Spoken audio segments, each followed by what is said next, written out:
हाँ भाई क्लास सुनिए। देखिए दूसरा ऐसा है कि कल तो आप लोगों की छुट्टी रहेगी बिल्कुल कंप्लीट। ठीक है, सेंटर में काम चलना है।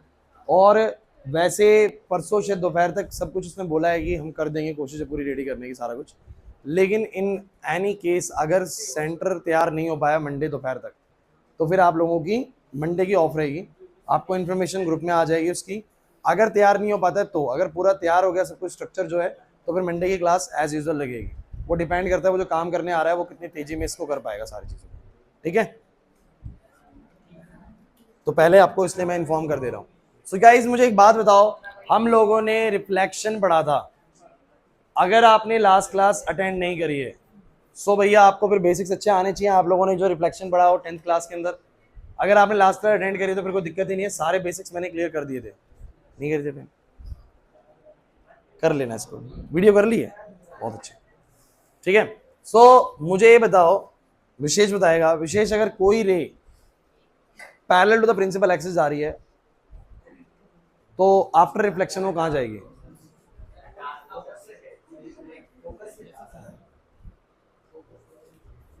कोई नहीं। When a ray goes parallel to the principal axis after reflection through the mirror, curved mirror है, कन्वेक्स या कनकेव बेसिकली, तो कहां से पास होगी? फोकस से पास। कहां से पास होगी? फोकस। ये बात बिल्कुल सही है कि नहीं? हाँ भाई, ठीक है। दूसरा, अगर कोई रे फोकस से ही जा रही है तो बोलो parallel to the principal axis. And कोई रे अगर सेंटर ऑफ कर्वेचर से जा रही है तो वो आफ्टर रिफ्लेक्शन ट्रेस करेगी अपने ओरिजिनल पाथ को। ये आपको सारी बातें समझ में आती है? फिर मैंने आप लोगों को एक केस बनाने की कोशिश भी करी थी, और ये एट सी वाला, मैं आपको ये कह रहा हूँ आप कोई भी केस बना लीजिए, सारे केस तैयार हो जाएंगे आप लोगों के, कुछ भी प्रॉब्लम नहीं आएगी इसके अंदर। जैसे कि मैं, आप बताओ कौन सा केस कराऊं?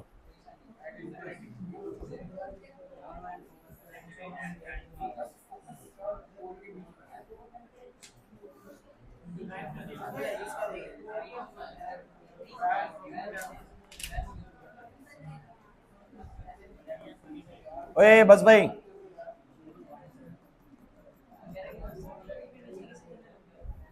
बोलो क्या बनता है? अगर ये इसका सेंटर ऑफ कर्वेचर है, नाप के बना लो तुम लोग तो, नहीं तो फिर बोलोगे। अगर रेज इन्फिनिटी से आ रही है, मतलब कोई ऑब्जेक्ट अगर इन्फिनिटी पे है तो रेज सीधा इन्फिनिटी से आएंगी। कोई भी रेज अगर बहुत दूर से आ रही है तो वो रेज ऑलमोस्ट पैरेलल होती है। ऑलमोस्ट कैसे होती है बोलो? जैसे कि मान लो कोई चीज बहुत नजदीक है, ऑब्जेक्ट यहाँ पर है, तो उसकी रेज ऐसे आएंगी, है ना। लेकिन अगर ऑब्जेक्ट बहुत दूर हो रखा है वहां से, तो यहीं पर आप खड़े तो उसकी रेज कुछ ऐसे दिखेंगे आप लोगों को, थोड़ी सी कम एंगल पे होगी कि नहीं होगी बताओ जरा। अरे नहीं समझे मेरी बात को? आप यहाँ पर है, आपकी आंखें यहाँ से देख रही हैं, अगर ऑब्जेक्ट नजदीक है तो उसकी रेज आपको ऐसे मिलेंगी, तो पैरेलल नहीं लगेंगी। बट अगर ऑब्जेक्ट दूर है तो कैसी लगेंगी बोलो? थोड़ी सी पैरेलल जैसी, कम एंगल हो गया, और थोड़ा और दूर हो जाए तो आ गई। अगर थोड़ा और दूर हो जाए तो, और कम एंगल हो गया, धीरे धीरे एंगल जीरो जैसा हो जाता है और रेज कैसे हो जाती है बोलो? Parallel. So when the rays comes from the infinity it is almost parallel to the principal axis. So guys, अब अगर मैं बोलूं कि मेरे पास रेज जो आ रही है वो पैरेलल आ रही है, parallel to the principal axis, क्या बात है, ऐसे आ रही हैं, ऐसे आ रही हैं, तो after reflection they will pass through the, तो हमारी इमेज कहां पर बनेगी बोलो? फोकस में बनेगी, और पॉइंट साइज की बनेगी बिल्कुल ही। क्लियर होता है कि नहीं होता? सो ये था ऑब्जेक्ट एट इंफिनिटी। नहीं आ रहा ना याद? कुछ भी ऐसा पढ़ा हुआ है कभी? सेकंड केस बोलो क्या होता है?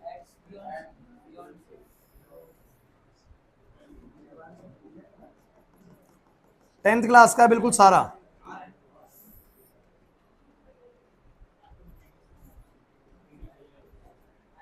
बियॉन्ड सी ले लो। अगर तुम्हारा ये पॉइंट ए और ये पॉइंट बी है, तो मैं देखता हूँ कि ए से निकलने वाली बहुत सारी रेज होंगी। आफ्टर रिफ्लेक्शन जहां पर ए बन रहा हो वहीं पर दिखेगा हमें। तो मैंने बोला कि कोई रे अगर मान लो सीधी गई होगी तो वो parallel to the principal axis जाएगी, वो फोकस से पास होगी। और जब फोकस से जाएगी, अरे इससे तो बहुत रे निकल रही है, मैंने कोई भी दो पिक कर ली, और वो दो पिक करी मैंने, एक ये वाली और एक ये वाली, जो रेस से निकल रही थी फोकस से जो निकली, वो आपको पता है रिफ्लेक्शन के बाद पैरेलल जाएगी प्रिंसिपल एक्सिस के। तो यहां पर कहीं पर ए बनेगा, और ए यहां बनेगा तो बी ऊपर बनेगा।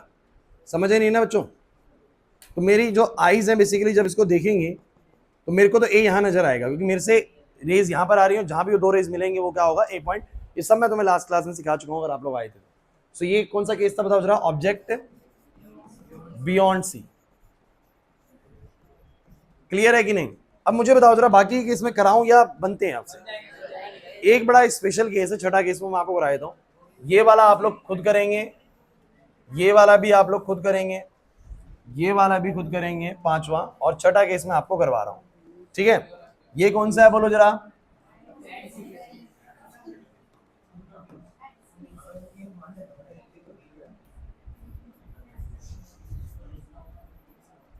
ये ऑब्जेक्ट एट सी है,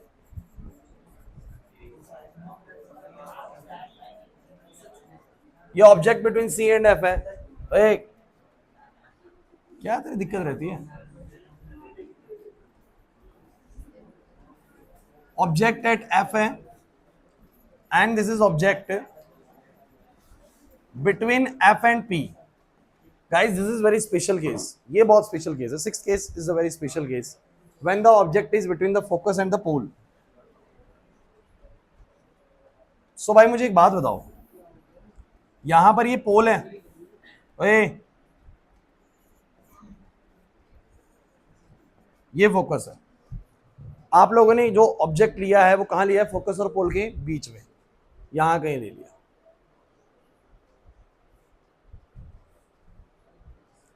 अब ये रिफ्लेक्शन के बाद रेस कहां जाएंगी हमें वहीं दिखेगा वो, है ना? सो मुझे बताओ एक ही रे कहां जाएगी? जो ऐसे जाएगी, जो पैरेलल गई वो कहां से पास होगी? फोकस से।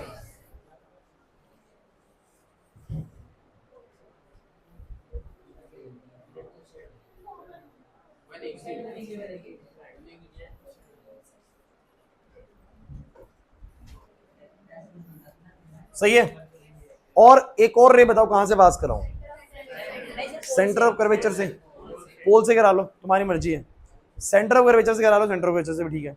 मुझे बताओ जरा, आपको पता है कि नहीं पता ये वाली बात? बच्चों प्लीज इधर भाई बोर्ड पे आप लोग मुझे बताओ, इसकी तो बहुत रे निकल रही है ना, तो कोई रे ऐसी भी तो होगी जो सीधी इस तरीके की होगी।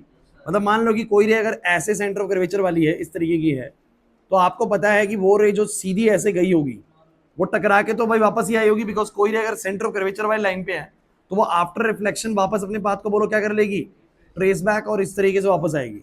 अब आइज जब इसको देखेंगी ना, जब आइज इसको देखेंगी तो आपको पता है पीछे कहीं मीट नहीं करने वाली। इनको नजर आएगा कहां पर मीट करने वाली है? पीछे।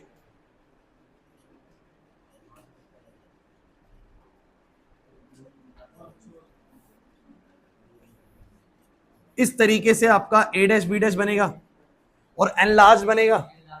नहीं आ रहा ना याद? तो बिटवीन फोकस एंड पोल रखने पर देखो रूल्स के अकॉर्डिंग ही काम करिए आप लोग रूल्स क्या है बच्चों कि ए वाले की जब बहुत सारी रेज निकलेंगी तो आफ्टर रिफ्लेक्शन में कहां जाएंगी? तो मैंने कहा एक रे जो सीधी जाएगी वो तो फोकस से जाएगी, और एक रे जो बिल्कुल इस वाली लाइन में होगी ना वो जाने के बाद वापस ट्रेस बैक करेगी। तो आइज में दो रेज जब पहुंचेंगी, आइज में जब ये दो रेज पहुंचेंगी तो जब मैं इनको ट्रेस करूंगा, मैं इनको क्या करूंगा? ट्रेस, तो वो पीछे जाके मिलेंगे। अच्छा किसी को लगता है पोल वाली बना के दिखाओ सर एक बार, तो कोई टेंशन नहीं है पोल वाली की, मैं बना देता हूँ, हटा दूंगा, लेकिन उसके बाद में हटा दूंगा वापस से। तो मुझे तुम ये बताओ, ए से कोई रे अगर पोल पे आई है ऐसे करके, तो आपको पता है जितना एंगल देखो पोल पे तो नॉर्मल यही होता है, पोल का अपने आप में प्रिंसिपल एक्सिस ही बोलो क्या होता है? नॉर्मल होता है। तो अगर ये वाला एंगल आई है तो इतने बनाते हुए जाएगी, तो इतने बनाते हुए जाने का मतलब कुछ इस तरीके से जाना। अब एक रे ये री, एक रे ये री, इन दोनों को मिलाओगे तो वापस जाके कहां मिलेंगी? वहीं मिलेंगी। नहीं आ रही ना बात समझ में? तो कोई सी भी दो रे पिक कर लो, वो वहीं जाके मिलेंगी जहां पर बात करी जा रही है। समझने की कोशिश करें, कोई भी दो रे आप ले लीजिए, आफ्टर रिफ्लेक्शन वो पीछे ही जाके मिलेंगी। अच्छा ये वाले केस से हमें एक बात पता लगती है कि कनकेव मिरर्स को ना एक और नाम दिया गया, makeup man's mirror. Makeup man's mirror क्यों बोला गया, कोई बताया क्लास में?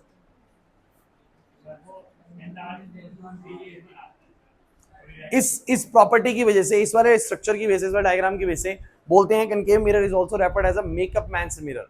क्यों ऐसा है?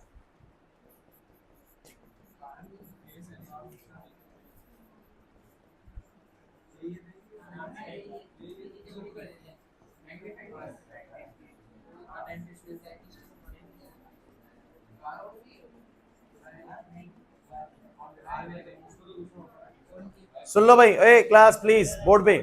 अब मेकअप मैन्स मिरर्स को क्यों बोलते हैं? देखिए होता क्या है कि मेकअप जो आर्टिस्ट होता है ना, वो इसका इस्तेमाल करता है कनकेव मिरर का। क्यों करता है वो समझ नहीं रहा।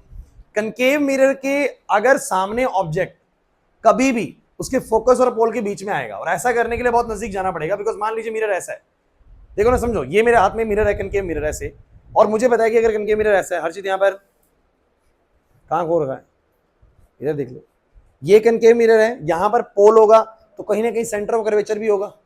यार ये भाई ऑब्वियसली बात है, अगर मेरे पास ऐसा मिरर है तो कुछ ऐसे बनेगा तो सेंटर ऑफ कर्वेचर कहीं है, फोकस कहीं पर है। अगर मैं इस वाले मिरर को किसी के फेस के बहुत नजदीक ले जाऊं तो हो सकता है जो ऑब्जेक्ट है, बेसिकली जो भी ऑब्जेक्ट है, अब क्या होता है ना, जैसे कि जो हीरो हीरोइन होते हैं बेसिकली उनको बहुत बड़े पर्दे पे दिखना होता है ना। बहुत बड़े पर्दे पे दिखने के लिए इसका मतलब उनका फेस बहुत बड़ा नजर आएगा पर्दे पे, और अगर उनके चेहरे पे कोई भी दाग धब्बा हुआ तो वो बड़े आसानी से वहां पर दिख जाएगा। समझ रहे बात को? और हीरो हीरोइन को तो दिखना ही बहुत अच्छा है कि नहीं, बताओ जरा। तो मेकअप मैन मिरर क्या करता है, जो मेकअप आर्टिस्ट होता है वो क्या करता है, इस मिरर को बहुत नजदीक लेके जाता है, और जो बिल्कुल छोटा मोटा भी डार्क स्पॉट्स होता है या कुछ भी आप बोल सकते हैं कि दाग धब्बा होता है ना, वो उसमें बहुत बड़ा नजर आएगा। वैसे नजर नहीं आएगा माइंड एक से, लेकिन अगर उसमें मिरर में देखेगा तो बहुत बड़ा नजर आएगा। अब उसको वो क्या कर देगा, लीपा पोती कर देगा, ढक देगा। सिंपल सी बात है ना। और भाई लगेगा भाई तो भाई हीरो तो बहुत स्मार्ट है, हीरोइन तो बहुत स्मार्ट है, समझे? यही तो कारण है ना। तो उनको बहुत बड़े पर्दे पे नजर आना है, इसलिए उनके लिए जो मेकअप मैन होगा वो इस वाले मिरर का इस्तेमाल करेगा। कि वो क्या करेगा, जो भी दाग धब्बा है बहुत नजदीक ले जाएगा इस मिरर को। जैसे ही बहुत नजदीक ले जाएगा, वो जो दाग धब्बा जो ऑब्जेक्ट है बेसिकली पोल और फोकस के बीच में आ जाएगा, बहुत बड़ा नजर आएगा। जब वो बहुत बड़ा नजर आएगा तो उसको ढकना बोलो क्या हो जाएगा, आसान हो जाएगा। क्लियर हुआ कि नहीं हुआ? तो इस तरीके से वो मेकअप मैन इसका इस्तेमाल करता है। ठीक है, 1 मार्क क्वेश्चन इंपॉर्टेंट रहता है। तो मेरे को लगता है 6 के 6 केसेस आपको समझ में आते हैं। अच्छा, कन्वेक्स का मुझे बताइए कैसे बनाएंगे।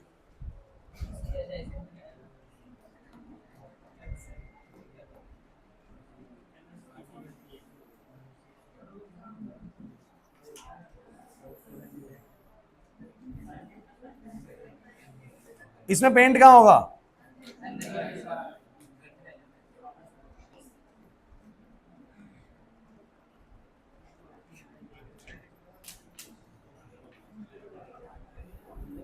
चलो अब बहुत जरूरी बात करेंगे, एक ही केस समझ लेते हैं जहां पर ऑब्जेक्ट रखा होता है। मान लो कि ये इसका ऑब्जेक्ट रखा हुआ है,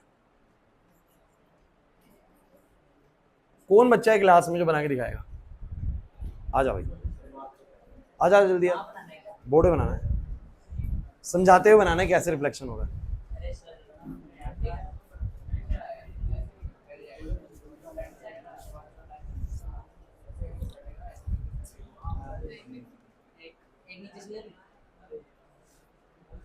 जहां तेरे दिल करे।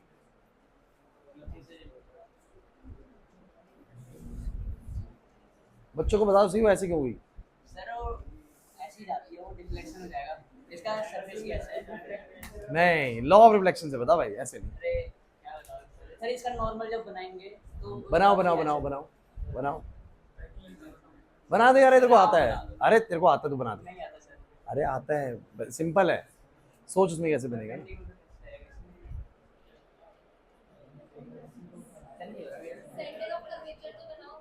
सर ने नहीं बना के दिया, मैं क्या करूं? यहाँ बना दिया लो सेंटर पे, ठीक है? चलो आप नहीं नहीं तुम बनाओ।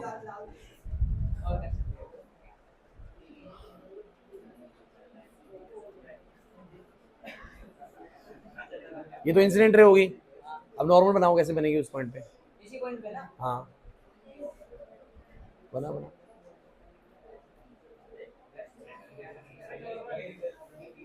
सरफेस के परपेंडिकुलर सर ऐसे नहीं नहीं नहीं उससे उससे अंडू है।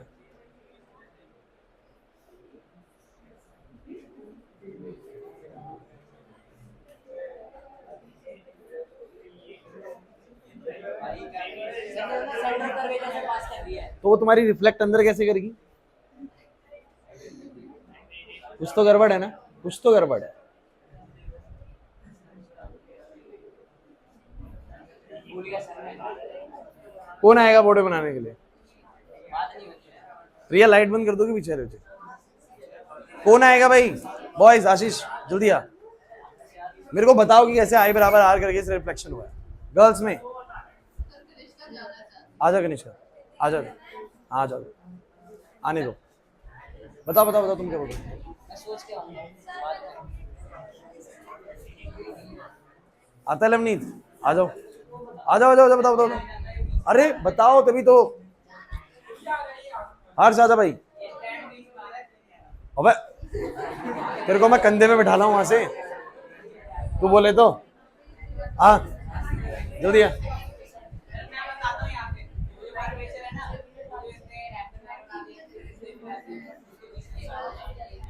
अबे तो नॉर्मल बनाना है बीच में नॉर्मल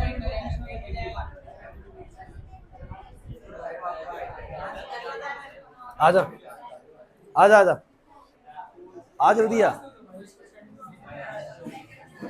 बच के आइयो, स्टैंड मत गिरा दियो।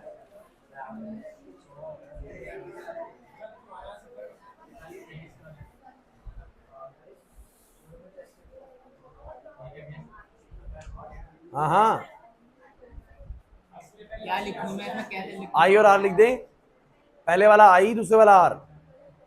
अबे चल, अच्छा ये तो एक रे हुई, फिर दूसरी रे कहां से आएगी? नीचे से जाएगा।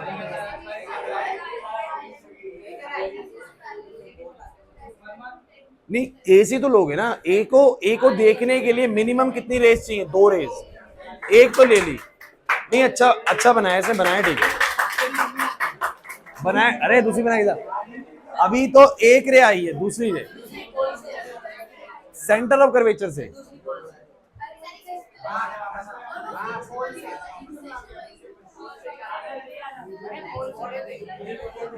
ठीक है,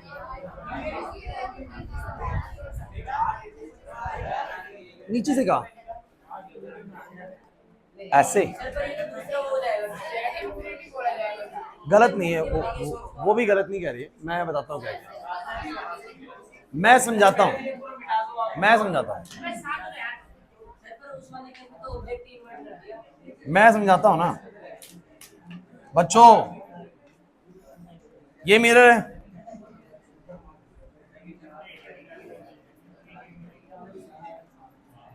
ओ भाई रुक जाओ। अब आप मुझे बताओ, जैसे मेरे पास मान लो ये ऑब्जेक्ट है ए बी, अगर ये ए से इमेज जाती है, भाई देखो जरूर, ये जो सीधी जाएगी, क्योंकि सीधी गई नहीं, अब ये पूरी चलेगी। ये जो सीधी जाएगी, you know that after reflection उसको मतलब parallel to the principal axis है, तो फोकस से पास होनी चाहिए। कहां से पास होनी चाहिए? फोकस से। लेकिन समझो मेरी पूरी बात को। हाँ भाई क्लास, ये पूरा गोल घूमेगा तो यहां पर कहीं ना कहीं सेंटर ऑफ कर्वेचर है, और इसके आधी दूरी पर बोलो क्या है? फोकस है। बोला है कि नहीं? ऐसे ही कुछ है। मैं एक सिंपल सा रूल लगाता हूँ, ये यहाँ पहुंची है, मैं वो भूल गया हूँ, मान लो फोकस से पास हो रही है, कहां से पास हो रही है। मैं सीधा एक बात याद करता हूँ बच्चों, प्लीज इधर, कि रूल ये कहता है कि अगर ये मेरी इंसिडेंट रे है तो मैं यहाँ नॉर्मल बना लेता हूँ। यहाँ क्या बना लेता हूँ बोलो? अच्छा, किसी भी जगह पे नॉर्मल कैसे बनेगा? उसके सेंटर ऑफ कर्वेचर से पास होगा। बोला एग्री करते हो कि नहीं करते? नहीं आ रही बात समझ में? थोड़ा सा मैं इसको रब कर दूंगा बच्चों। ये सेंटर ऑफ कर्वेचर है मान लो, और मुझे पता है कि अगर मुझे किसी भी जगह पे रिफ्लेक्शन को देखना है तो मैं बोलूंगा ये मेरी इंसिडेंट रे है, और इधर नॉर्मल कुछ ऐसे जा रहा है, क्योंकि नॉर्मल किसी भी कर्व्ड सरफेस का नॉर्मल उसके कहां से पास होगा? सेंटर ऑफ कर्वेचर से। तो मुझे बताओ जरा, ये वाला एंगल बोलो कितना हो गया? आई। और अगर ये आई है तो रे नॉर्मल के साथ उतना एंगल बनाती हुई जाएगी, और आपको पता है ग्लास वाली साइड तो मुड़ेगी ना, बाहर नहीं जा सकती उस तरफ, तो यहां से ऐसे आएगी। बोलो समझ नहीं आया ना बिल्कुल भी? ये आई तो वो आर, और आपको कहा था कि सर आपने तो कहा था फोकस से पास होगी, तो वर्चुअली फोकस से ही पास होगी। अगर आप इसको पीछे की तरफ देखेंगे तो ये फोकस से ही पास हो रही है कि नहीं हो रही है? बताओ। नहीं आया समझ? पक्की बात रही? नहीं आया समझे? तो जो रे ऐसे गई वो वहां चलेगी। सबको क्लियर हुआ तो मुझे पहले बताओ भाई। श्योर? ऐसे ही आपने पढ़ा था, मुझे बताइए कनकेव मिरर और कन्वेक्स मिरर, सब पे लॉ ऑफ रिफ्लेक्शन काम वैसे ही करता है कि नहीं करता? बिल्कुल सेम तरीके से। अब लेकिन आपको पता है कि एक ऑब्जेक्ट को देखने के लिए कम से कम कितनी रेस का होना जरूरी है? 2 का। हर्षित यहाँ पर, अब सेकंड रे में कौन सी लूं आप जरा बता सकते हैं? या तो पोल वाली ले लो या सेंटर ऑफ कर्वेचर वाली ले लो। अब सेंटर ऑफ कर्वेचर वाली कैसे? मतलब एक ऐसी रे जो लेटर ऑन किससे पास होगी? सेंटर ऑफ कर्वेचर से। तो मैंने कहा मान लो ये रे ऐसे आई है, ये रे इस तरीके से आई है, कहां बैठी? एक रे ऐसे आई है, तो ये यहां पर जो नॉर्मल बनेगा वो तो बिल्कुल इसी की लाइन में बनेगा। अरे बोले है कि नहीं? समझे नहीं मेरी बात को? जो रे बिल्कुल सेंटर ऑफ कर्वेचर वाले रास्ते पे आ रही है, तो उस जगह पर जब वो पहुंचेगी तो वहां का नॉर्मल तो बिल्कुल सेंटर ऑफ कर्वेचर से ही पास होगा। होता है कि नहीं होता? तो मुझे बताइए जरा, वो जाएगी तो उसी बात को बोलो ट्रेस बैक करेगी। क्यों भाई? क्योंकि जब आई 0 है तो आर भी कितना होगा? 0। तो अगर मेरा नॉर्मल के साथ कुछ एंगल ही नहीं है, आई 0 है तो आर भी कितना होगा? 0। तो आई और वापस से बोलो क्या करेगी, ट्रेस बैक। ट्रेस बैक करने का मतलब पीछे जाएगी, तो ये रे ऐसे जाएगी, ठीक है, और ये रे ऐसे जाएगी। तो जब इसको देखा जाएगा, जब इसको कोई भी इंसान देखेगा, जब ऐसे करके देखेगा, किन दो रेस को समझ रहे हो, इन दो रेस को, एक वो वाली रे एक ये वाली रे, तो जब इनको ट्रेस बैक करेगा तो ये कहां मिलेंगी, एक यहां है एक यहां है। लेटर ऑन मैं इनको अलग कलर यूज कर लेता हूं बच्चों, नहीं तो आपको कंफ्यूजन होगी। आज तो ये मक्खी बहुत दुखी कर रही है भाई फिर से।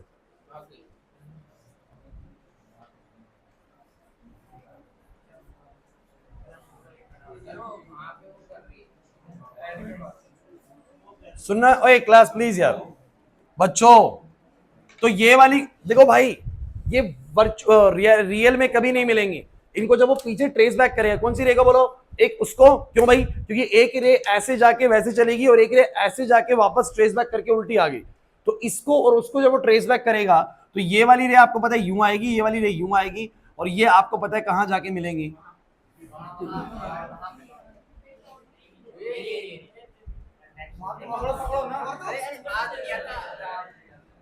अरे मारा नहीं जाएगा भाई। तो ये, ओए बच्चों प्लीज मुझे बताओ जरा कहां पर इमेज बनी, आपको नजर आ गई? मुझे बताओ जरा ए कहां बना, ये बना ए, मतलब ए का इमेज यहां बना, बोलो है कि नहीं, और बी बना यहां पर। क्लियर हुआ कि नहीं हुआ? मतलब एक बहुत बड़ा इमेज बोलो क्या हो गया, छोटा हो गया। समझे? कन्वेक्स मिरर से पास होने पे एक बड़ा इमेज बोलो, बड़ा बड़ा ऑब्जेक्ट बोलो क्या हो गया, छोटा हो गया। और मैं आपको एक और बात बताता हूं, आपको पहले बताओ ये समझ में आया कि नहीं आया? अरे 10th क्लास के अंदर तो इसको बहुत आसानी से कर लेते थे, मतलब आप रटते थे इसलिए आसान लगता था आप लोगों को। अब आप समझ रहे हैं प्रोसेस को कि आई बराबर में आर है, कैसे है वो आपको रूल समझ में आ रहा है अब आप लोगों को? भैया ए क्लास या तुम क्यों डिस्कशन कर रहे हो बीच में? इधर ए से निकलने वाली कोई भी दो रे पिक करो, और दो रे पिक करके आप देख लो कहां जा रही है, उसके बाद उनको ट्रेस बैक करो, जहां पर मिल रही है वहीं पर इमेज होगी भाई। तो मेरा कुछ इस तरीके से है। अब मैं आपसे एक बात कहता हूं कि अगर ये ऑब्जेक्ट ऐसे नीचे भी हो, ऐसे भी हो मान लो, तो इसकी भी रे बोलो कैसे जाएगी, मतलब इसकी भी रे कुछ इस तरीके से जाएगी। आज तो खत्म करना ही पड़ेगा इसको,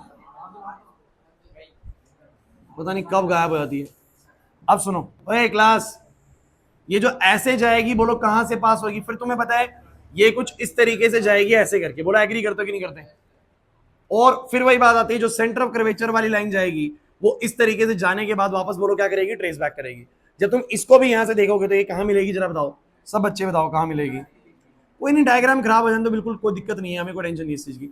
ये सी पे जाके मिलनी थी और ये एफ पे जाके, तो ये वाला यहां मिलेगा कि नहीं मिलेगा मुझे बताओ जरा, ध्यान देना।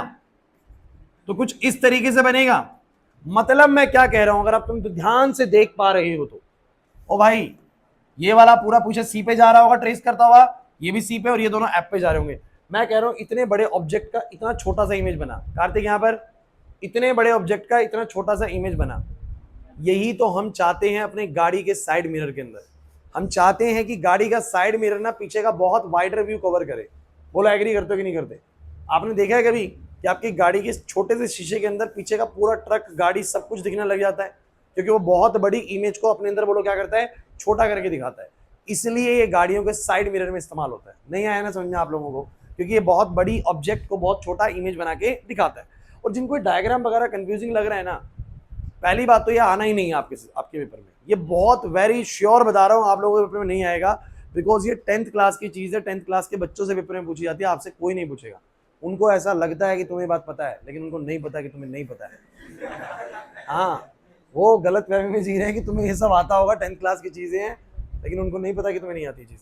तो छोड़ दो, तुम लोगों को आपको मेन में बात ये समझनी है कि इस पर्पस की बेसिक ऑब्जेक्ट को बहुत छोटा कर देती है। ये यूज होती है कार्स के साइड मिरर में। क्लियर हुआ कि नहीं हुआ? पक्की बात है। अगर बड़ी को छोटा करना है तो बेसिकली हम कन्वेक्स का इस्तेमाल कर लेंगे, और बहुत छोटी चीज को बहुत बड़ा करके देखना तो हम बेसिकली उनकी इस्तेमाल करेंगे। तो मुझे लगता है केसेस आपको समझ में आ चुके हैं। वो एक केस इन्फिनिटी वाला है, वो छोड़ दो, कोई दिक्कत नहीं है, जो जरूरत नहीं है। आप मुझे बताओ जरा यार, देखो ये तो बस ऐसे ही बता दिए गए आप लोगों को, मेन कहानी ना ये थी। ये तुम्हें बेसिक पॉइंट्स क्लियर हो, तुम्हें आई बराबर आर का कॉन्सेप्ट क्लियर हो, अगर तुम्हें ये सब आता है सो अब ज्यादा टेंशन लेने की जरूरत नहीं, तुम्हें रिफ्लेक्शन आता है, बस इतना ही समझना। रिफ्लेक्शन के अंदर हो पा रहा है? पक्का? बढ़ूं आगे? चलो क्या हुआ? अब सुनो भाई, अब हम स्टार्ट करेंगे।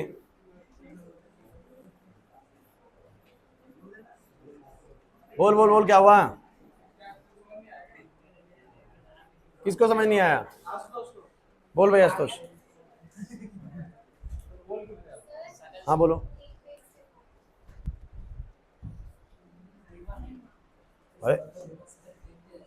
रिफ्रैक्शन, अब ये क्या होता है भाई?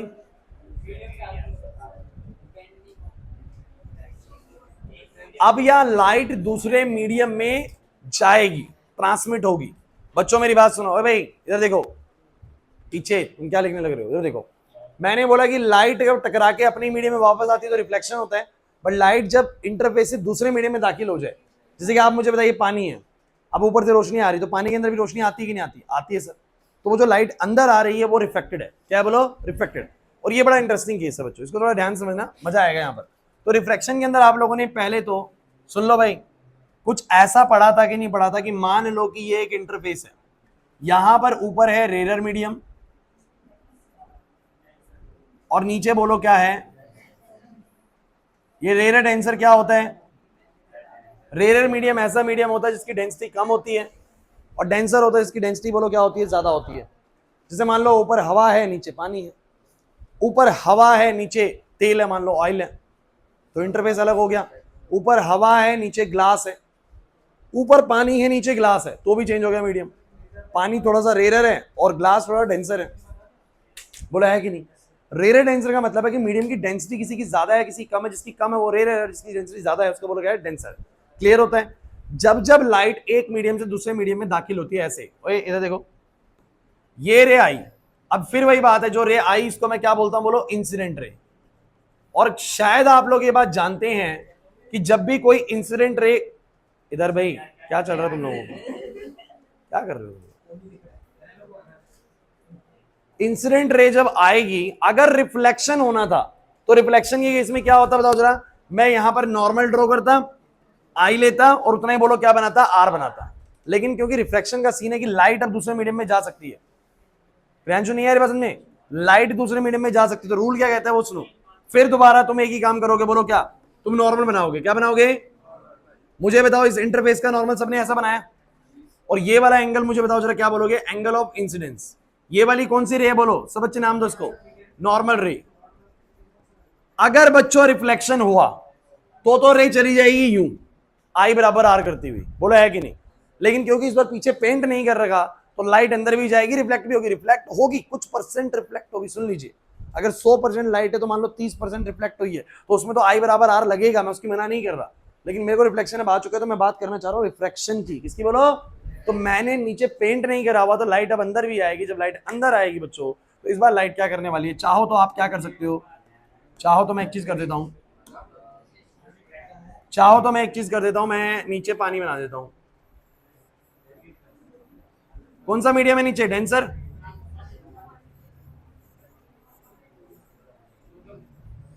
ओए शोर नहीं, ध्यान से देखो। देखो भाई, ये अपने बेसिक कॉन्सेप्ट जितने अच्छे रखोगे ना यार, आपको चैप्टर मुश्किल नहीं लगेगा। बच्चों की सबसे बड़ी मिस्टेक होती है, वो सोचते हैं कि हमें बहुत अच्छे से रिफ्लेक्शन आता है, ओवर कॉन्फिडेंस।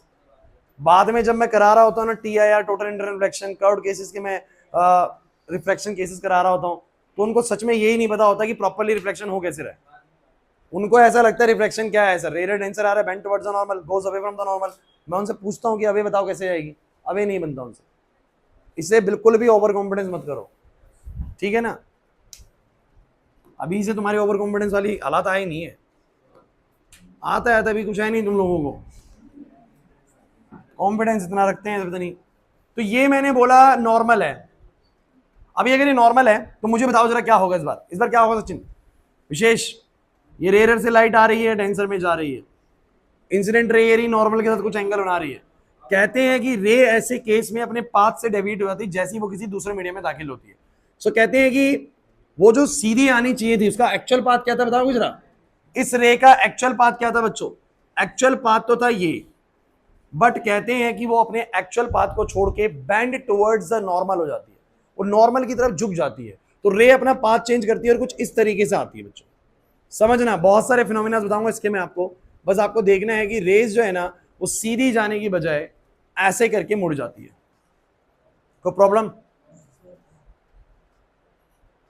मुड़ गई? ये है रिफ्रैक्शन। रिफ्रैक्शन के अंदर क्या होता है, when the ray enters from the rarer to the denser medium it get bent towards the normal, या बोलेंगे it deviates from its original path, this phenomena is called refraction. और जब ये रेयर टू डेंसर आएगी तो बोलते हैं bent towards the normal, जब डेंसर से रेयर जाती है तो बोलते हैं goes away from the normal. वो सब बातें मैं आपसे करने वाला हूं, लेकिन पहले आप एक केस तो समझिए। सो मैंने यहाँ पर क्या बोला, ध्यान समझना, when a light, when a ray of light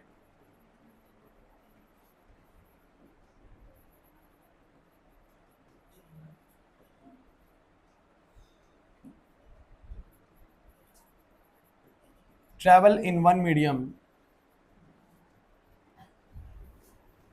strikes the interface of other medium,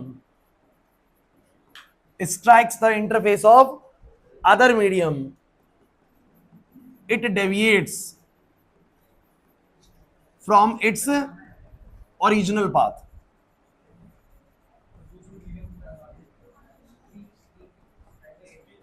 This phenomena is called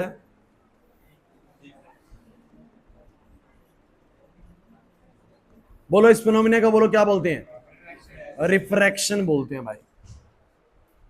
पहली बात समझ में आ गई, लाइट अपने पास से डेविएट हो जाती है। अच्छा मेरा एक और सवाल आप लोगों से है, अगर लाइट एयर में चल रही है, मान लो ऊपर वाला मीडियम एयर है, कार्तिक यहाँ पर, फिर भाई ऊपर एयर है, एयर में स्पीड कितनी होगी बताओ जरा लाइट की, 3 × 10⁸ मीटर पर सेकंड। क्या लगता है पानी में जाने के बाद भी उतनी रहेगी, बदल जाएगी, कम हो जाएगी, ज्यादा हो जाएगी, कम। अगर कोई चीज डेंसर मीडियम में चलेगी तो उसकी स्पीड बोलो क्या हो जाएगी, कम, क्योंकि उसमें चलना थोड़ा सा मुश्किल है। एयर में चलना थोड़ा सा बोलो क्या है, आसान है। तो मैं ये बोलूंगा बच्चों कि स्पीड भी चेंज होती है, ध्यान रखना, रिफ्रैक्शन के अंदर स्पीड भी बोलो क्या होती है, अगर बाहर स्पीड v1 है ना तो अंदर स्पीड बोलो क्या होती है, v2 होती है। और अगर रेयर जो डेंसर में गई तो v2 हमेशा v1 से बोलो क्या होता है, कम होता है। v2 हमेशा v1 से बोलो क्या होता है, नहीं आ रही बात समझ में। अब मेरा आप लोगों से एक सवाल है, सुन लीजिए, आपको बेसिक तौर पे 2 बातें क्लियर हो जानी चाहिए। पहली चीज क्या कि what is reflection. So when a ray of light travel in a one medium strikes the interface of other medium. Interface क्या होता है, जब दो मीडियम का वो जो बिल्कुल वो वाला लेवल है जहां से मीडियम चेंज हो रहा है, वो इंटरफेस है बेसिकली। सो मैंने आप लोगों को ये बोला, when a ray of light travel in one medium strikes the interface of the other medium it deviates from its original path, this phenomena is called refraction. Am I right? तो ये वाली बात आपको क्लियर होगी। दूसरी बात की जब लाइट रेयर डेंसर में आएगी तो it get bent towards the normal with the decrease in speed, speed भी बोलो क्या हो जाएगी, कम हो जाएगी। अब मैं आप लोगों से एक बहुत जरूरी चीज पूछने वाला हूं, इस टर्म को तुम लोगों ने बहुत सुना था, पहले भी सुना होगा 10th वगैरह क्लास के अंदर, और देखते हैं कितने बच्चे इसका एग्जैक्ट मीनिंग जानते हैं। सो गाइज आप लोगों ने सुना है इसके बारे में, आप देखते हैं कितनों ने समझा था। क्या होता है एक मीडियम का रिफ्रैक्टिव इंडेक्स, म्यू से डिनोट करेंगे, किसी भी मीडियम के रिफ्रैक्टिव इंडेक्स को हम म्यू से डिनोट करते हैं। और मेरा बस आपसे यही जानना है कि म्यू क्या होता है। क्या रेयर मीडियम,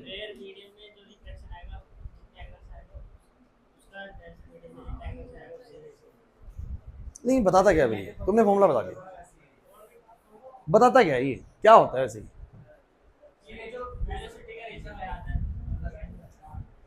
वेलोसिटी का रेशियो।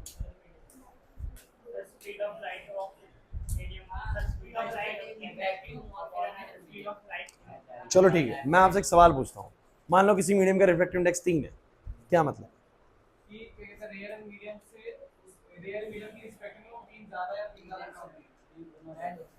कि उसका रिफ्रैक्टिव 3 गुना ज्यादा है, वो तो ठीक है। नहीं 3 तो मान लो एयर का तो 1 होता है रिफ्रैक्टिव इंडेक्स, मैं बोल रहा हूँ किसी मीडियम का 3 है। अब क्या मतलब है इसका 3 का, 3 से क्या समझूं मैं, कोई मैसेज तो मिल रहा होगा। अनुराग को सुना दो, क्या बोल रहे हो, एयर से 3 गुना ज्यादा रिफ्रैक्टिव इंडेक्स है, ये तो मुझे समझ में आ रहा है कि एयर का म्यू 1 है तो उसका म्यू 3 है तो 3 गुना ज्यादा होगा। मैं कह रहा हूँ 3 आपको क्या बताता है, जैसे किसी का 2 है किसी का 3 है, कुछ तो मैसेज दे रहा होगा। आशीष कुछ बोलना चाहिए, हाँ हाँ बोलो बोलो, 3 गुना, तुम बोलो।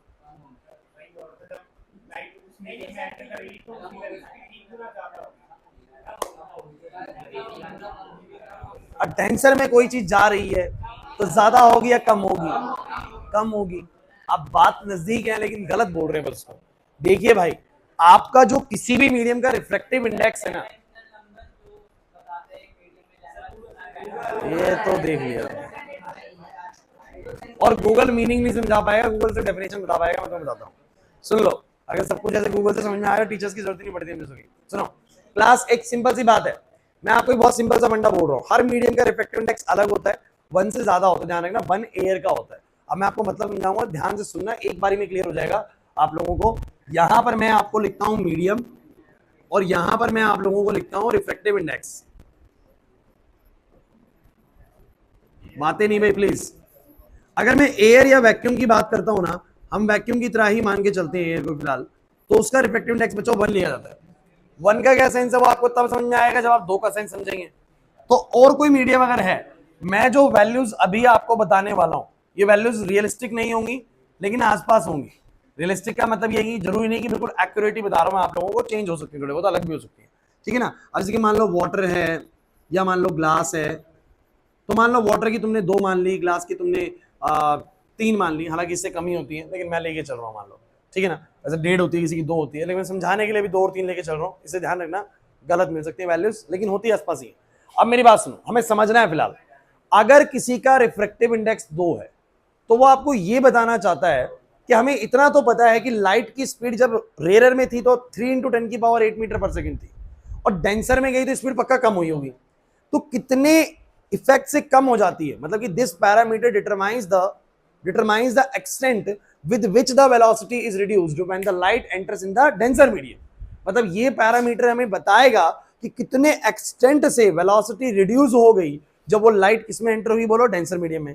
If it's refractive index is 2, अगर पानी का रिफ्रैक्टिव इंडेक्स 2 है, होता 4/3 है वैसे, लेकिन मैं मतलब 1.33 होता है कुछ, लेकिन मैं अगर बोल रहा हूं कि रिफ्रैक्टिव इंडेक्स बच्चों कितना है, बोलो 2 है, इसका मतलब ये बताना चाह रहा है कि जब लाइट पानी में दाखिल होगी ना, तो पानी के अंदर दाखिल होने पर उसकी स्पीड 1/2 टाइम्स हो जाएगी। कितनी हो जाएगी, बोलो 1/2 है तो आधी हो जाएगी, 3 है किसी की मीडियम की तो 1/3 हो जाएगी। कितनी हो जाएगी, बोलो 1/3।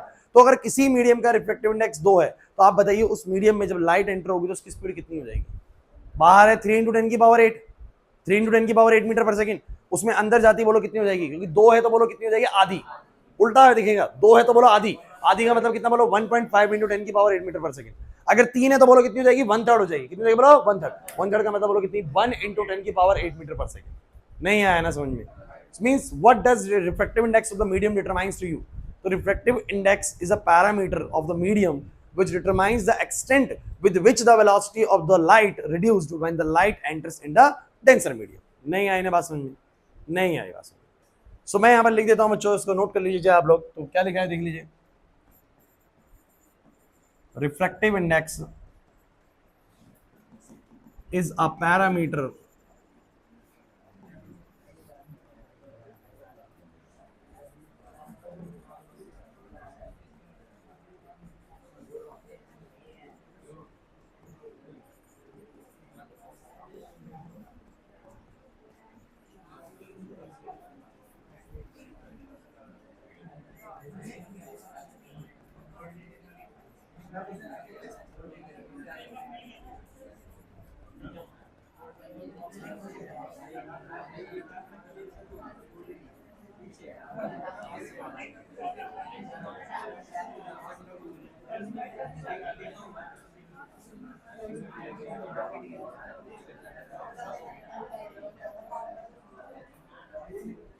पढ़ो एक बार, पढ़ो, ओए पढ़ो, क्या बोलते हैं। Refractive index is a parameter which determines extent with which the velocity of the light reduced when it enters into that particular medium. Clear हुआ कि नहीं हुआ, नहीं हुआ। बेसिकली आपको ये वाली वैल्यू ये बताएगी कि जब लाइट उस मीडियम में एंटर करेगी तो उसकी स्पीड लाइट की कितनी हो जाएगी, है ना। तो एयर में अगर 3 × 10⁸ है, तो उस मीडियम में जाने के बाद कितनी हो जाएगी, वो उसके रिफ्रैक्टिव इंडेक्स से पता लगेगा। रिफ्रैक्टिव इंडेक्स 2 है तो आधी हो जाएगी, 3 है तो 1/3 हो जाएगी, 4 है तो 1/4 हो जाएगी, कुछ ऐसे चलेगा। हालांकि इतने तक नहीं जाता है, डायमंड का भी कुछ 2.5-3 के आसपास होता है, इससे ज्यादा नहीं होता है। तो सबके रिफ्रैक्टिव इंडेक्स डेसिमल में मिल सकते हैं, 1.33, 1.5, 1.6 ऐसे मिल सकते हैं। क्लियर हुआ कि नहीं हुआ। अच्छा मान लो किसी का रिफ्रैक्टिव इंडेक्स 1.6 है, इसका क्या मतलब है, या 1.5 है, 1.5 इसका क्या मतलब है कि जो लाइट है, लाइट की स्पीड है वो 1 में 1.5 टाइम्स हो जाएगी ना। बात तो वही है ना। अरे नहीं है बात समझे। तो मैं यहां पर इसका फॉर्मूला अगर लिखूं ना, तो सुन लीजिए, रिफ्रैक्टिव इंडेक्स ऑफ मीडियम, फिर वही बात,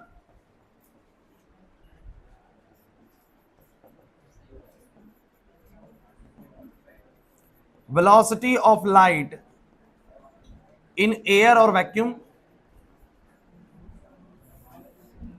to the velocity of light in medium। बच्चों आप एक बार इसको पढ़ के देखो इस फॉर्मूले को कि म्यू बराबर में ये होता है भाई, किसी भी मीडियम का रिफ्रैक्टिव इंडेक्स आपको बताता है वो रेशियो के बराबर होता है किसकी, velocity of light in air to the velocity of light in medium. आपको सर कैसे, एक बार थोड़ा एलेबोरेट करो इस चीज को। मान लो ये मीडियम का रिफ्रैक्टिव इंडेक्स है और ये सी मतलब आपको पता है speed of light in air है और ये वी है बच्चों। तो मुझे तुम एक बात बताओ, ए क्लास प्लीज, मुझे तुम एक बात बताओ, ये v जब इधर आएगा तो तुम इसको क्या समझोगे, velocity of the light in the medium is c by mu times, is c by, अरे पढ़ के तो देखो इसको, एक बारी में क्लिक हो जाएगा दिस। हाँ ये एब्सोल्यूट हो गया with respect to air only, with respect to air only. समझा नहीं मैं क्या बोलना चाह रहे हो?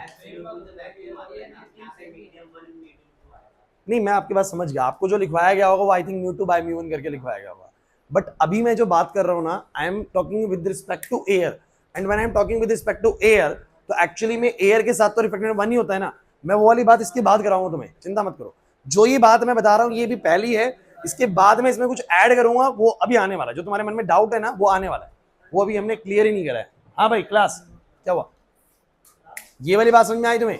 अच्छा इसका मतलब बताना जरा एक बार सब बच्चे, इसका मतलब बताना, v मतलब बोलो क्या है, this is the velocity of light in the medium is equal to, बोलो कितना है, बोलो जितना c है, यानी 3 × 10⁸ डिवाइड बाय बोलो क्या हो जाएगा, म्यू।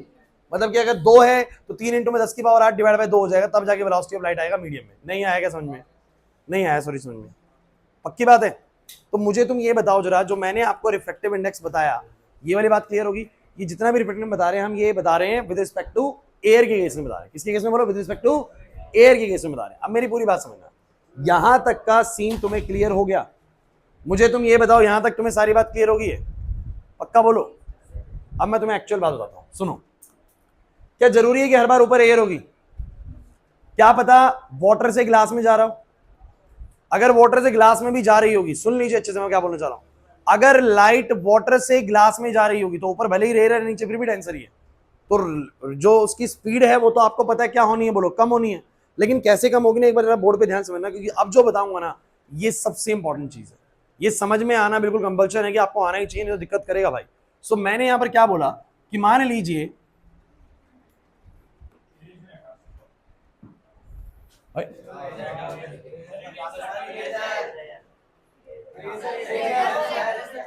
अच्छा चलो देखो, मान लीजिए कि मेरे पास ये इंटरफेस है और ऊपर का मीडियम बोलो क्या है, रेयर है, this is your medium number 1, ओए इधर भाई, और ये वाला मीडियम बोलो क्या है, and this is medium number 2, and मैंने नहीं माना कि ऊपर एयर है, मैं मान रहा हूं कोई भी रेयर मीडियम है, नीचे कोई भी डेंसर है। अरे रेयर में ऊपर पानी है नीचे ग्लास है, हो गया भाई, ऊपर रेयर नीचे डेंसर। फिर इधर ध्यान दो भाई, तुम लोगों को पता नहीं कितना समझाना पड़ेगा, रे ऑप्टिक्स खराब हो गया ना, समझ लेना फिजिक्स में नंबर नहीं आ सकते अच्छे, 15 नंबर जाएंगे, मतलब 70 में से 55 हो जाएंगे बस अपने आप ही, ये समझ लो। अब सुनो, बात ऐसी है, ओए बस ये रे ऑफ लाइट जो आएगी बोलो अपने एक्चुअल पाथ को फॉलो नहीं करेगी, बेंड टुवर्ड्स द नॉर्मल होगी। एग्री? सब बच्चे एग्री हो इस बात पे? कोई दिक्कत तो है नहीं, ऊपर रेयर ही बोल रहा हूँ नीचे डेंसर ही बोल रहा हूँ।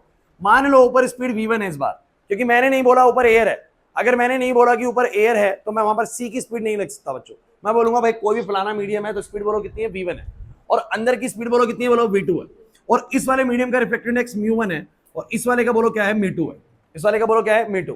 तो मैं तुम्हें सीधा एक रिलेशन बताऊंगा, तुम उस रिलेशन को याद रखना और तुम्हें सारी कहानी समझ में आ जाएगी पीछे वाला ऐसा क्यों हुआ है। सो गाइस आपको क्या ध्यान रखना है कि जो μ2 बाय μ1 होगा, जो μ2 बाय μ1 होगा वो बराबर होगा v1 बाय v2। ध्यान देना भाई, मतलब कि म्यू और वेलोसिटी का रिलेशन बिल्कुल एक दूसरे के साथ इनवर्स होता है। कैसा होता है बोलो? और ये मुझे बताने की जरूरत नहीं है, ये लॉजिकल एस्पेक्ट है कि अगर हायर रिफ्रैक्टिव इंडेक्स है, आप खुद सोचना, दिमाग लगाओ, अगर रिफ्रैक्टिव इंडेक्स किसी का ज्यादा है तो वेलोसिटी ज्यादा होगी या कम होगी? कम होगी। सोचो ना, अगर किसी मीडियम का रिफ्रैक्टिव इंडेक्स ज्यादा है तो वेलोसिटी वहां पर कम होगी, ज्यादा होगी, कम होगी। तो मतलब म्यू और वी कैसे रिलेशन में चलते हैं, इनवर्स। म्यू2 v2 के इनवर्स है और μ1 v1 के इनवर्स है। और ये क्या बताना चाह रहा है मैं एक्सप्लेन करता हूं, चिंता मत करिए। कि अगर कोई भी लाइट रेयर डेंसर में आ रही है तो स्पीड रेयर में अलग होगी, डेंसर में बोलो क्या होगी अलग, वहां V1 और यहाँ पर बोलो क्या V2, उसका रिफ्लेक्टिव इंडेक्स अलग, इसका अलग। तो कहते हैं जो V2 बाय V1 होता है, जो रेशियो होता है इनके रिफ्लेक्टिव इंडेक्स का, वेलोसिटी का रेशियो उनके इनवर्सली होता है, मतलब कि वेलोसिटीज का ही रेशियो रिफ्लेक्टिव इंडेक्स के रेशियो के बराबर होता है, बस इनवर्स उसमें होता है। और मैं इस बात को समझाने के लिए आपको एक एग्जांपल लेता हूं, जैसे कि मान लो if rare medium is air, बच्चों if rare medium is air, अगर मेरा रेयर मीडियम एयर है, रेयर मीडियम बोलो कौन है, एयर है, तो आपका इसका मतलब म्यू1 बोलो कितना हो गया 1। अच्छा कौन बच्चा बताएगा कि एयर का रिफ्लेक्टिव इंडेक्स 1 होने का सेंस क्या है? जैसे 2 होने का सेंस क्या होता है? 2 होने का सेंस होता है कि 1/2 टाइम्स रहेगी स्पीड ऑफ लाइट, 3 होने का 1/3 टाइम्स, और 1 का मतलब है 1/1 टाइम्स, मतलब सेम रहेगी, 3 × 10 की पावर 8 रहेगी। एयर में 3 × 10 की पावर 8 ही रहेगी। तो मैं आपसे ये वाली बात कह रहा हूं कि एयर, अगर मेरा रेयर मीडियम एयर है, सो म्यू1 मेरा बोलो कितना हो जाएगा 1, लवनीत म्यू1 कितना हो जाएगा बोलो 1, और मुझे बताइए V1 कितना हो जाएगा बोलो C। तो मुझे बताना जरा, अगर ये 1 हो जाए और वो C हो जाए, तो फॉर्मूला क्या बन जाएगा, म्यू2 बराबर में या म्यू2 बाय में 1 बराबर में C बाय में बोलो क्या V2, या इसी को मैं म्यू2 जो मैं 2 करके लिख रहा हूं, उसको अगर मैं सिर्फ म्यू लिख दूं या उसके मीडियम की जो वेलोसिटी है उसको मैं V लिख दूं, तो बोलो म्यू बराबर में C बाय V आएगा कि नहीं आएगा? तो जो मैंने पीछे पढ़ा है वो बिल्कुल एक्यूरेट है, वो बिल्कुल चीज सेम है, बस बात इतनी सी है बच्चों कि मैं पीछे वाले केस में एयर मान के चल रहा था, तो मैंने वो पहले ही 1 मान लिया था तरीके से, लेकिन वो बात मैं आपको इलेबोरेट अगले स्टेप पे करता हूं कि भैया अगर एयर ना आगे कोई और मीडियम आ गया, अगर ऊपर पानी है नीचे ग्लास है, ऐसा कुछ केस आ गया, तो फिर तुम लोगों को इस तरीके से सीन को करना है। नहीं आ रहा समझ में? क्लियर हुआ? क्या होगा, कहां जाना तुम लोगों को? कुछ तुम्हारे मन में चल रहा है थोड़ा थोड़ा? नहीं कुछ कह रहे हैं कि तू बात कर ले, तू बात कर ले, तू बात कर ले। एक क्वेश्चन करोगे ट्राई? चलो लिखो, जल्दी लिखो, एक क्वेश्चन लिखो।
करना, आपको लाइट की स्पीड कैलकुलेट करनी है जब वो एक ऐसे मीडियम में दाखिल होती है जिसका रिफ्लेक्टेड 3/2 है, फ्रॉम एयर एंटर करती है, लेकिन एयर से आई है।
कर दो भाई।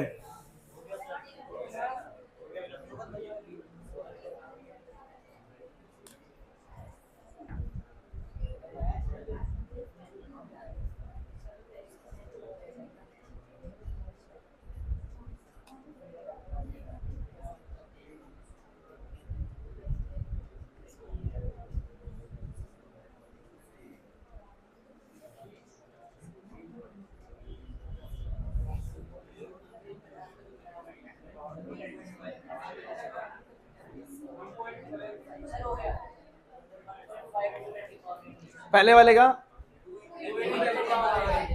राइट, सिंपल है, 1.5 टाइम्स कर दिया तुमने, सिंपल कर दिया ना। सेकंड वाले का 1.5 इंटू 10 की पावर 8, पक्का?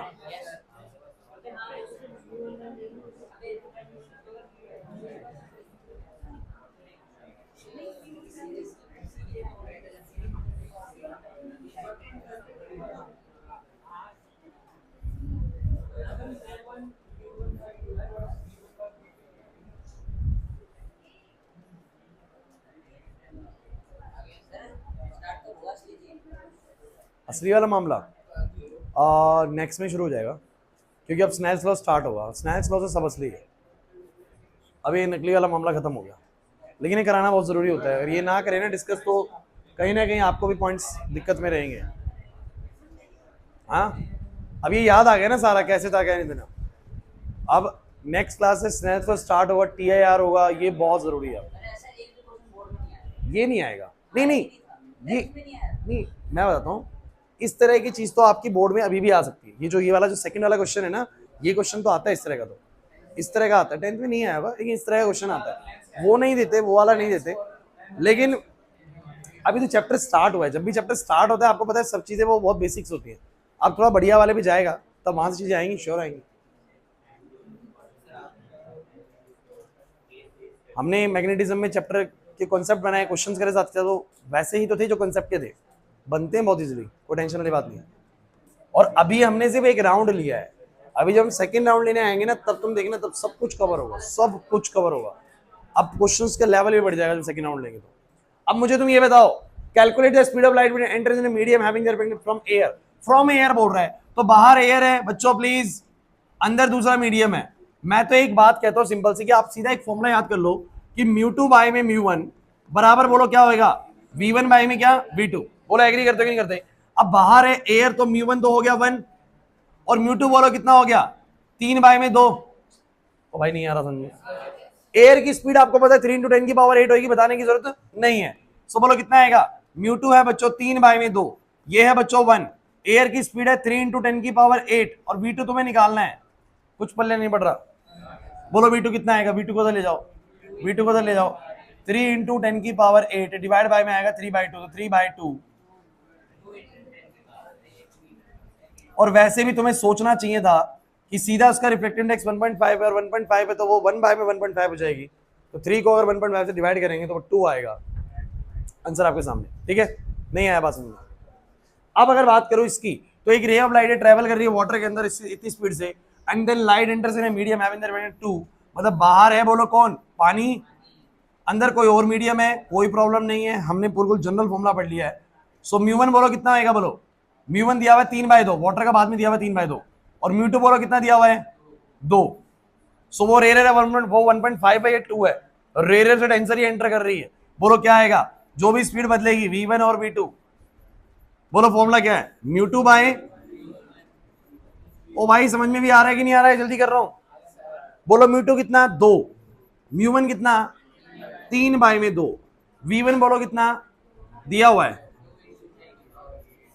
और v2 हम यहां से निकालेंगे, इसको तुम 4/3 कर दो, चाहे आप जैसे मर्जी कर लीजिए। तो ये पूरा v2 इधर ले जाओ, तो ये हो जाएगा 2 गुना में 10 की पावर 8 गुना में 3/4, 2 भैया 1.5 आ गया। सबका ये आ रहा है, नहीं आया? अनुराग डाउट क्लियर हो गया? सो आपको ऐसे ही आएगा, कोई इसमें टेंशन की बात नहीं है। तो बस यही करोगे। अच्छा, मुझे एक छोटी सी बात का जवाब दे दो लास्ट, इसके बाद तुम चले जाना चाहिए। मुझे तुम ये बताओ, रेयर जो टेंसर आ रही है तो लाइट कैसे जा रही है, बोलो बेंड टुवर्ड्स द नॉर्मल। बस एक फाइनल, एक छोटा सा केस, 2 मिनट लगेंगे बस। अगर रेज डेंसर से रेयर जा रही हो, कैसे जा रही है बोलो, तो मुझे मेरी कल फिर से कराना पड़ेगा। तो तुम जानते हो कि अगर डेंसर, अच्छा एक बात बताओ, डेंसर से रेयर जाएंगी कैसे, कैसे आएगी लाइट अंदर से? अरे बहुत रीजन है भैया, या तो बाहर की लाइट ही आई अंदर से फिर रिफ्लेक्ट करके चली गई, या मान लो कि मैंने एक नीचे बल्ब लगा रखा है, हो सकता है ना, स्विमिंग पूल में होता है नीचे से बल्ब लगा रखा है, तो लाइट तो जाएगी ना बाहर। सो गाइस क्या होगा, एक क्लास प्लीज, कोई भी लाइट अगर अंदर से जा रही है, डेंसर से जा रही है, सो आप लोग फिर वही काम करेंगे। मेरे लिए अभी ये इंसिडेंट रे होगी, कैसी होगी बोलो, इंसिडेंट रे। और नॉर्मल यहां पर बनाएंगे, नॉर्मल यहां पर बनाएंगे, तो ये नॉर्मल बनाया। अब इसका एक्चुअल पाथ बोलो क्या है, एक्चुअल पाथ तो ये है, बट क्या बात आएगी, रे अपने एक्चुअल पाथ से डेविएट होगी, लेकिन इस बार अलग तरीके से। नाजिया इस बार वो बेंड टुवर्ड्स द नॉर्मल ना जाके बोलो क्या कहती है, अवे फ्रॉम द नॉर्मल, तो वो नॉर्मल की तरफ झुकती नहीं है, इस बार नॉर्मल से दूर जाती है। तो बेसिकली दूर जाने का मतलब कुछ ऐसे जाती है। समझ नहीं आया, पक्का? अरे एक छोटी सी बात मुझे तुम एक बार जवाब देते हुए जाओ, ये तुम्हारा आई है ओए बच्चों, और आर क्या होता है, आर क्या होता है वो मैंने जब पीछे भी नहीं बनाया, वो मैंने जब पीछे भी नहीं बनाया। आई क्या होता है वो सुन लो क्लास, इंसिडेंट रे नॉर्मल रे के साथ जो एंगल बनाती है वो तो होता है आई, और रिफ्रैक्टेड रे, मैं बोल रहा हूं रिफ्रैक्टेड रे, मुड़ी हुई रे, नॉर्मल के साथ जो एंगल बनाती है वो होता है आर। आपसे मेरा सवाल ये, आई बड़ा या आर बड़ा? आई बड़ा, क्योंकि अगर वर्टिकल अपोजिट से जाऊं ना तो मैं ये कह सकता हूं ये सीधी सीधी आती तो ये आई बराबर होता, लेकिन ये मुड़ गई तो आर तो हो गया कम, आर तो क्या हो गया, तो इस केस में आर कम होता है, आई थोड़ा बोलो क्या होता है ज्यादा।